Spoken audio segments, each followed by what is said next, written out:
Hi everyone, welcome to Kelly's Creative Dream Studios, and this is the first in our series of Make a Card Monday, where we are doing Christmas in July. All month long we're doing Christmas cards. So for the first and third Mondays of the month, we'll be making a Christmas card.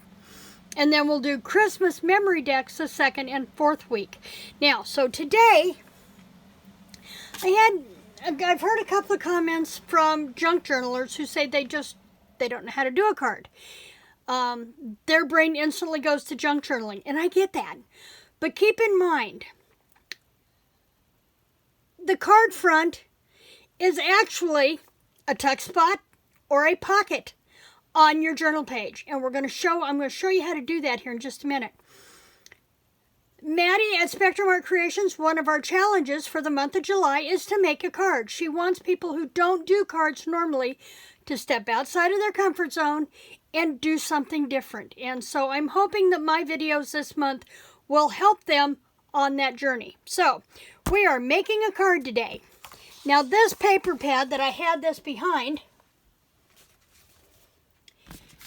is actually part of this Crafter Clock, this Miracle Night that I bought from Spectrum Art Creations. And I'm taking a simple pad that most of us would buy and use for junk journaling items, and I'm going to show you how to make a Christmas card today. In fact, let's walk through this paper first, and then we'll get to the card. So this one is really different. You get two of these fronts, which I thought was really cool because you got the extra pattern on the back. And there are three, I believe, of each design in here.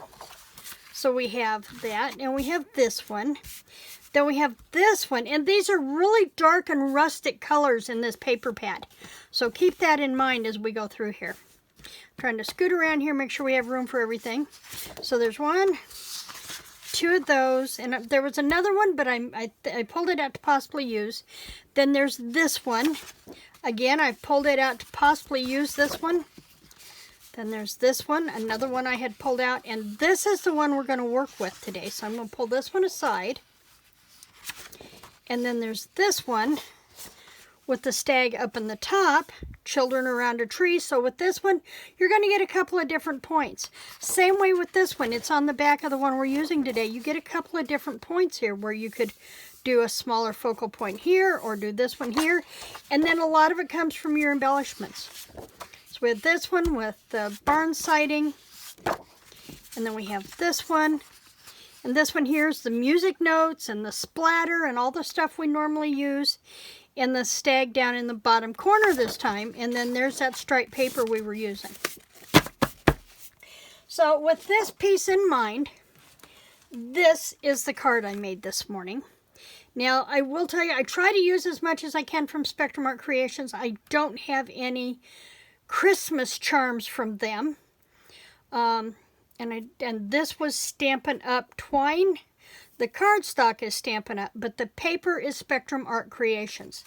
And so we're going to take this, and if you'll notice, there's a focal point. Just like you would put on a pocket or a tuck spot on your journaling page, you have a focal point. Then we're going to come back in and we're going to add layers. We're going to add some twine or fiber or lace, and then we're going to add some metal in some way, either maybe a metal corner piece or a charm of some type. And then if you want to add some extra dimension, this already has it, but you could go back and you could add some splatter to this as well. So we're going to put this card together. I chose the gray, which is gray granite, I believe. No, Smoky Slate from Stampin' Up, because it helped pull some of the grayish tones out of this bow and foliage behind this stag. And then I thought it just worked, the brown tones and the music just worked really well on the Cherry Cobbler cardstock.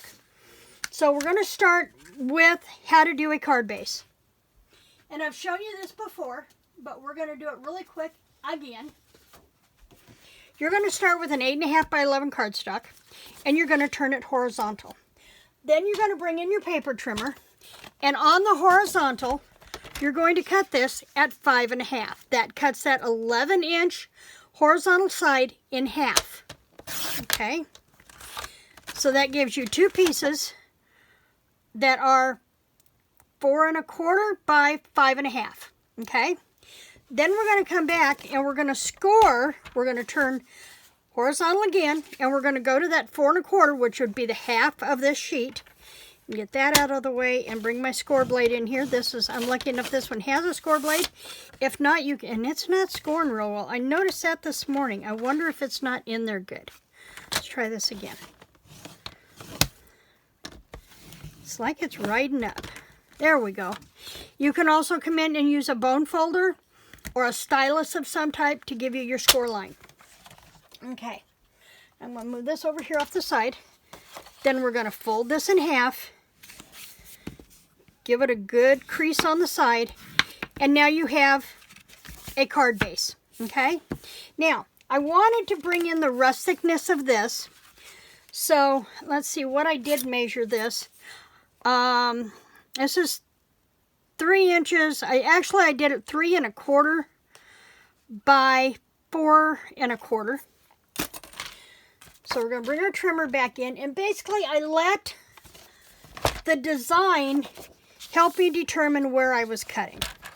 And I wanted to make sure that I had enough room on both sides so I didn't clip the antlers. So I'm going to come in here like this, and that puts me right at the 3 1/4, but I'm going to come over just a hair. So I make sure I'm clearing the antlers. And then we needed 4 1/4. And I want to leave as much of this bottom as I can, but I don't want to lose my antlers either. So I'm good right about there. And then I'm going to come back and do this at the 3 1/4. Just like that. So I get a basics to work with. Okay. And now, as you can see from my sample, it's just a little bigger, and that's because we're going to do what junk journalers do best. We're going to tear. Now remember, if you tear towards you, if you're tearing with your right hand and you tear towards you, you're going to get the core, okay? If you tore away from you, then you just get the clean torn edge, okay? Now I chose to come towards me. And see if I can do this now that I've started tearing that off. And then I'm coming down, and I'm just going to do this all the way around, just a little bit, 1/8 of an inch or so all the way around. Just like this. And I'm trying to do this as relatively quickly as I can. I'm recording this on Sunday. Bob and I are going to Poplar Bluff for some dinner and a little bit of shopping today. And then we can hole up his last 2 days home and just eat and play games. And we like our deal card game. We like our Yahtzee. And we like triominoes. And we have a double set of triominoes that is really fun. Takes us a while. Okay, now I'm going to show you something else I have. This is a box from Dollar Tree. And I've lined it with a piece of Tim Holtz's sticky mat that lets it grab things so that when I come in here with my dauber, my ink pad doesn't move around on me. I can dust that, and I've also added a couple of layers of cork to the top that fit this perfectly. And then I'm just going to come in and dust and kind of hide that white edge a little bit, but you still know it was torn. Maybe like it was burned. Do you remember burning paper in church camp with a magnifying glass in the sun? I'm surprised we didn't set the forest on fire when I went to camp. We would go up in the mountains of Colorado and we would burn paper and make scrap thingies. And like I said, I'm surprised we didn't burn the timber down. Okay, so now we have this. Now, before I glue, now I'm going to put it on the red. And I did this mat just a little bigger, so it comes out to be 4 1/2 by 3 1/4. Okay, so I'm going to lay that aside, bring my paper trimmer back in. And I have one here I was going to use for a front, but I need 3 1/4 wide. And then I've got scrap cardstock I can use elsewhere by 4 1/2. Now this one I do not cut.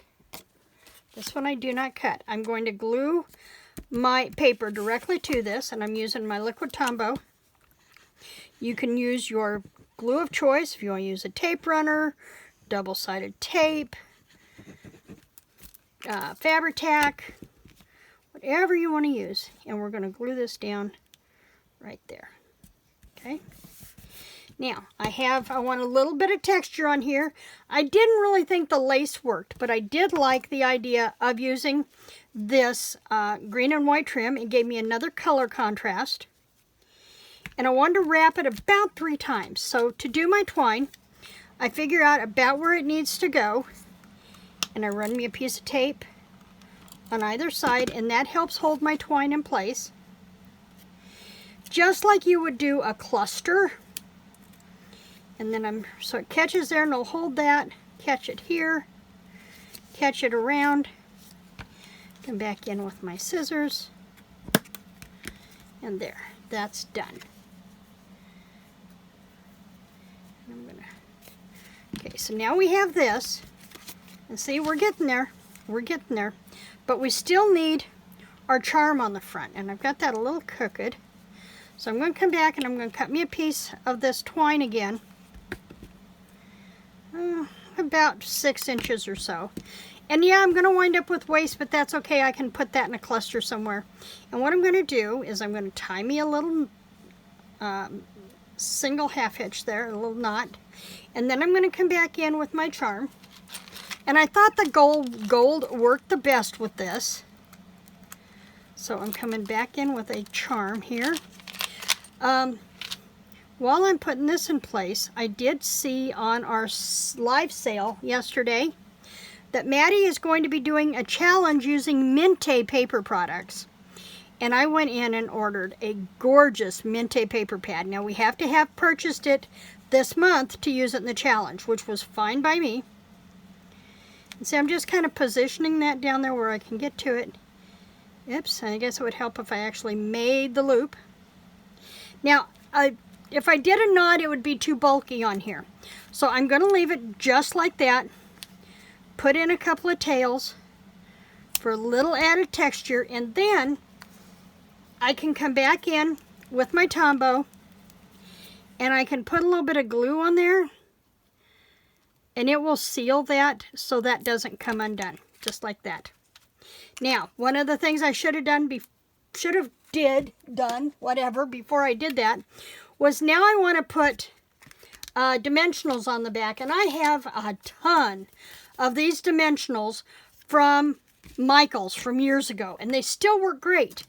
But I don't use them a lot because they're a little thicker than your traditional dimensionals. Now, I have my sticky scissors, and I've just been going through and cutting out pieces of where the dots came out of. Don't waste anything. They'll still do the job for you, and that's just about the right length, minus a piece that fell off. And so I'm going to lay that down there, and lay that right there. And then I'm going to put this one right about, get it to turn loose of my fingers, right there. You know, because I should have done that spot of glue last, right? So if you are not a member of the Spectrum Art Creations Facebook group, I encourage you to come join us. We have so much fun. She offers challenges to use products both in our stash and stuff that we've purchased from them. Now remember, I don't like that springy board effect, so I'm going to come in and cut a piece of this. And it's going to go in the center of that. Tomorrow is Tag Tuesday, and we're going to be making a Christmas tag. So you're going to want to come back for that. And I may actually use this Miracle Night for that too. And see, I know that has to go right in the center. Now I have my card front. I'm going to flip this over, pull my papers off, just like this. And see, now I've used pieces of my,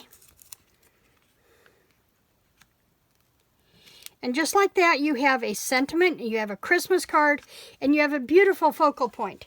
So that is our cards for our Make a Card Monday. Remember to come back and join me tomorrow for the Christmas tags from this same collection. I will link, if this is still available, I will link it down in the description box, but there's always a link in the description box for Spectrum Art Creations. You're welcome to come over and see all the fantastic product at amazing prices they have. And in the meantime, remember to like, share, subscribe, and Merry Christmas.